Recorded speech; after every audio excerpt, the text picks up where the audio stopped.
Hi, my name is Bruno Moreland and I teach AP African American Studies. And in this series, we're going to go through all of the required sources in the AP African American Studies course, beginning with number 1, what is African American Studies? Now, before we start looking at the 3 sources that the College Board has laid out for us, we're going to start with some context of the mid-20th century of the United States. School desegregation has already started with the Supreme Court cases of Sweat versus Painter and Brown versus the Board of Education in 1950 and 1954, respectively. These 2 cases have allowed Black students to start enrolling into primarily white institutions by the 1960s. In addition, with the Black Power movement, the Black Panther movement, and the Black is Beautiful movement, some of these students are now starting to join together in these universities and create Black student unions like they did for the very first time in 1965 at San Francisco State College. The Black Student Union pressured the university to start adopting and creating courses for Black Studies departments. By 1967 and 1968, other minority students on campus also wanted similar studies created for their own different ethnic backgrounds. So they started a protest to try and create an ethnic studies department. So the Black Student Union and all the other minority students created what was called the Third World Liberation Front.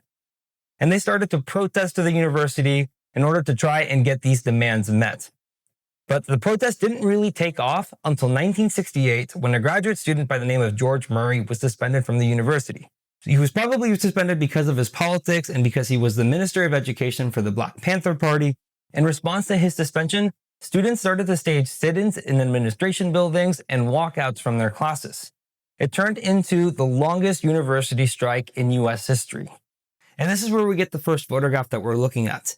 In 1968, this photograph is taken. One of the first things that's probably becoming obvious is that everyone in the crowd is not all one ethnicity. They are not all Black. Instead, they are all very diverse. You have Black faces, white faces, and other minorities. One of the things that really gives this away is the sign that's being held up on the side of the photograph, which says Viva la Huelga, which is Spanish for "We support the strike." Another thing that's significant about the photograph is that a lot of the people in the photograph are using the closed raised fist.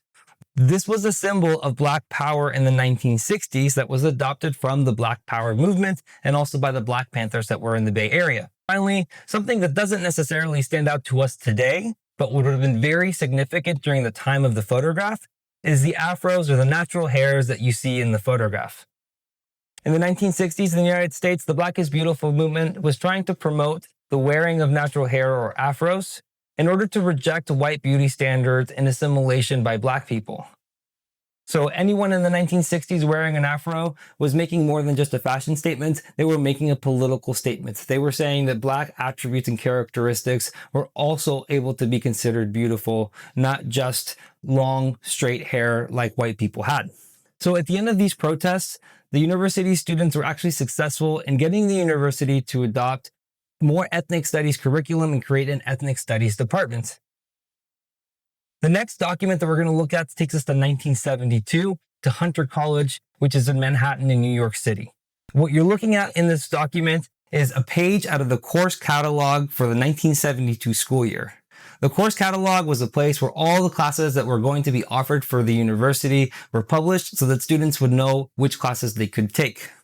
And you could see that by 1972, Hunter College has now created a Black Studies and Puerto Rican Studies department with a wide array of different classes that students could take. Now, one of the things that you should have learned from the first historical topic is that African American Studies is an interdisciplinary course. And through the diversity of courses that are seen in the course catalog, you can see that it truly is an interdisciplinary field, including language courses like Swahili, history courses, literature courses, economics, and even philosophy courses that talk about humanism. This document, in conjunction with the first photograph, shows us that it was not a limited movement. Instead, it was a nationwide movement to try and adopt more Black studies departments across the United States. The reason why Hunter College also added Puerto Rican studies into this is because New York City has a large Puerto Rican population. And finally, we're going to go to the third document, which is from 1975. It is the front page of the program for the first National Council for Black Studies annual conference. And now this shows us a complete evolution of Black studies as a field. It started with protests across college campuses, getting students to try and have more of these courses on their campuses. And then we saw the different courses that colleges across the country were able to offer. And now all of these university professors, students, and researchers are coming together and sharing the rigorous academic research that they have done over the past year. And now they're sharing that so that way the field can continue to grow.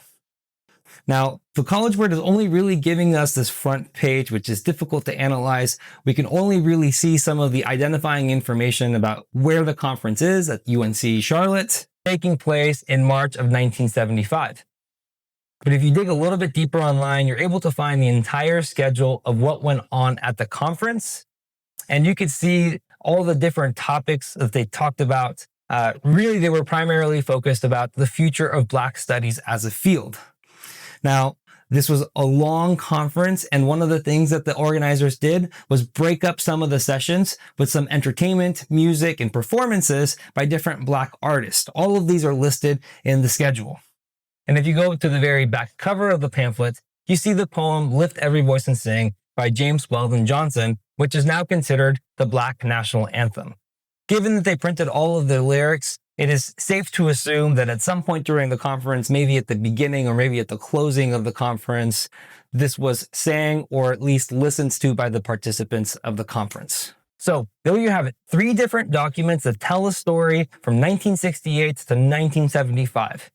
We start with the advocacy of students trying to get these Black studies departments created at the universities, to the expansion of the different courses that are offered by universities all across the country. And finally, in 1975, all of these researchers, academics, professors, and students getting together to talk about the future of the field. And all of this work is essentially the reason why you are in the place today watching this video. Please remember that as you go through this course, there was some serious struggle by university students and professors to have this field as a recognized, rigorous academic field of study. So thank you for watching this video, and I hope to see you on the next one, in which we're going to be talking about the geographic regions of Africa.